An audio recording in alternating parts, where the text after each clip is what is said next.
Hey everyone, hope you're well. And for those of you who are new, thank you for joining me today.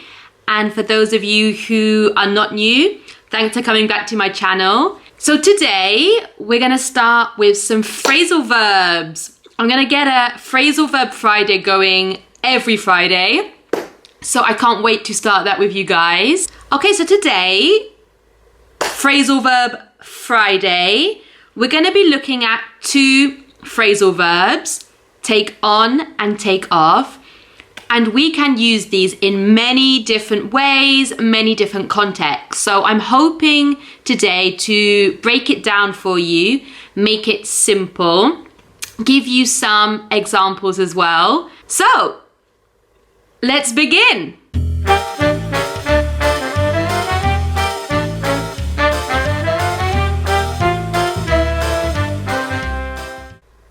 Okay, so we're gonna start with take on.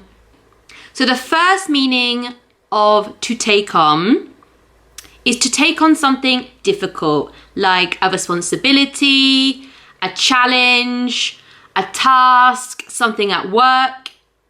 So when you take something on, it's something that's a little bit difficult. I'd say the last thing that I took on as a challenge was cycling to Ely. Some of you may have seen my last video.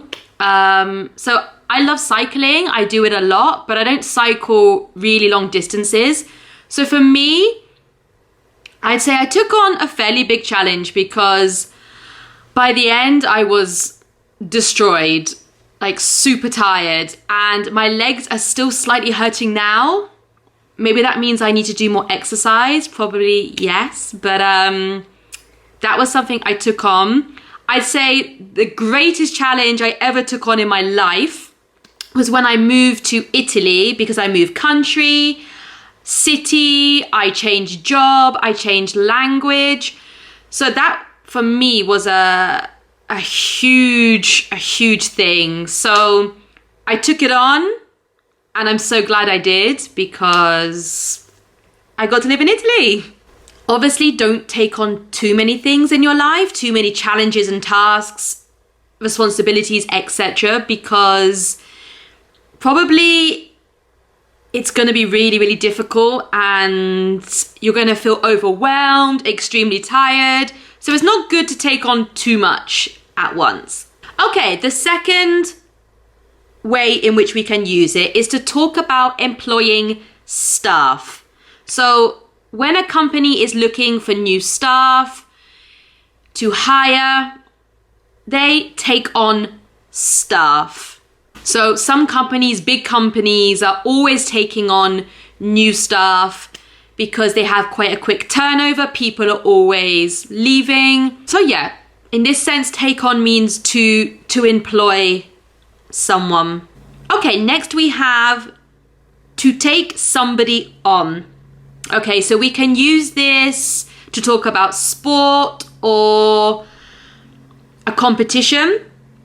So to take on in this sense means to compete. Okay, so I used to do judo in the past, believe it or not, and I had to take on my opponents and try and win competitions against them. And normally I didn't win. I remember being thrown through the air onto the floor on several occasions. So I tried. Yeah, also, if you want to fight somebody, hopefully that never happens. You take them on, you kind of challenge them in this competitive setting. Quite often we hear that famous boxers or famous sportsmen want to take on a competitor. They want to challenge a competitor.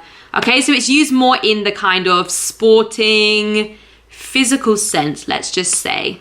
In response to this, if somebody said to me, Louise, I'm going to take you on in this football match, for example, I can respond, bring it on. Okay, and what that means basically is I accept, let's go.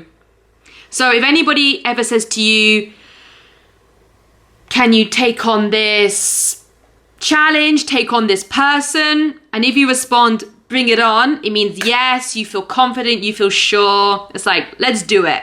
So quite often in life, when I'm faced with challenges, I try to have that kind of attitude of bring it on. It's going to be difficult, but let's just do it. Okay, and the final one, this is a bit of an idiomatic expression, okay? So if I were to say to you, what's your take on this? Any ideas what that means? I guess that would be something quite difficult to interpret as somebody learning English. So if I say to you, what's your take on this? Basically what I'm asking you is, what's your view on this? What's your opinion? Okay, it has exactly the same meaning. So I've been asking my friends, you know, for example, Brexit, okay, terrible situation. Sometimes I'll ask my friends, hey, what's your take on it? Like, what do you think about it? What's your opinion about it? So that is the end of the take on. I hope that was clear and useful. So now let's move on to take off. Okay, so just first things first, don't just assume take off is going to be the opposite to take on in all of these situations we've just spoken about, because absolutely it's not. Okay, so the first meaning of take off is to remove. Okay, so for example, at the end of the day, I take off, I remove my makeup. Okay, I go in the bathroom, I use my little cotton pads, remove whatever's on my face. We also take off our clothes as well at the end of the day, or, you know, before sexy time. We take off a hat, and we can take off our glasses or sunglasses. Oh my God, I can't see.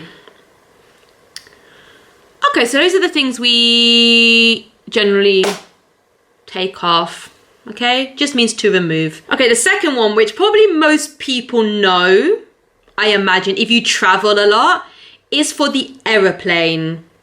So when the aeroplane goes up, this is to take off. So the aeroplane takes off and then lands.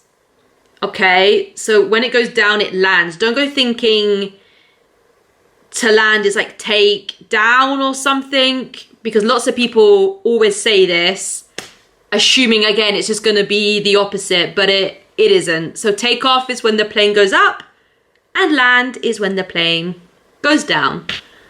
I don't know about you guys, but I don't mind when the plane takes off. It's one of those things that, I don't know, I get super excited. Some people, you can see they're closing their eyes, they are terrified. For me, I prefer takeoff to landing. I think landing is so much bumpier. If there's a lot of wind, the plane is kind of moving all over the place. So I think takeoff, in my opinion, is better than landing. Okay, the next thing we take off is time from work, which everybody loves to do. So when you want a little vacation, a little holiday, you just need to ask your boss, your manager, to take some time off work. And depending on how your boss is, they may or may not be happy with you taking time off work. In England, you have to give quite a lot of notice, at least maybe a month in advance, if you want to take a day off or a longer period, because obviously they need to find somebody to cover when you're not at work. So just remember, if you're in England and you're working and you want to take time off, don't forget to ask well in advance, preferably through email is the best way. Okay, our next meaning of take off is to be successful.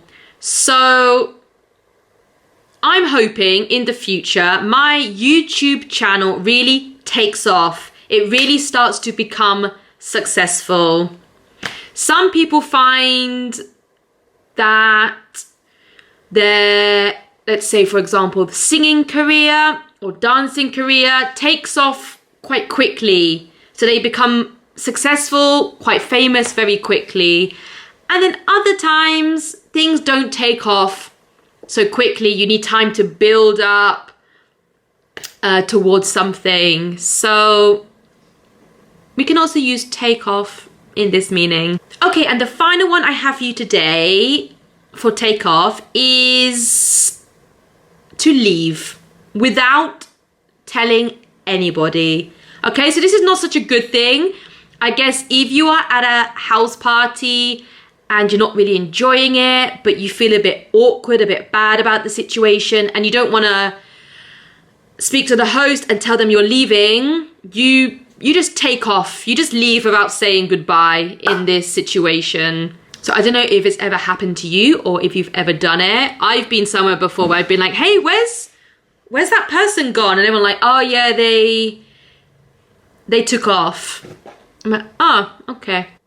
Okay guys, so we have come to the end of Phrasal Verb Friday.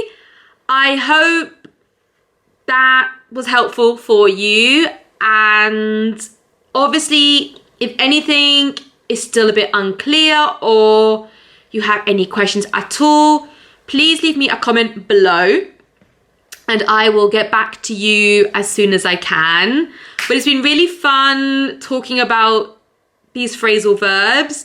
I didn't realize before like how many ways we can use them, but when I sat down to think about it, I was like, wow, we can use these in so many different ways. So I can completely understand why this is super difficult for you guys learning English, absolutely. But I hope it helped a little bit. And like I said, please leave me any comments below if you have any queries, if you would like some more examples. And yeah, that is the end. So I will see you for sure next Friday for our next Phrasal Verb Friday with some new ones for you. So have a wonderful weekend and I will see you very soon. Bye.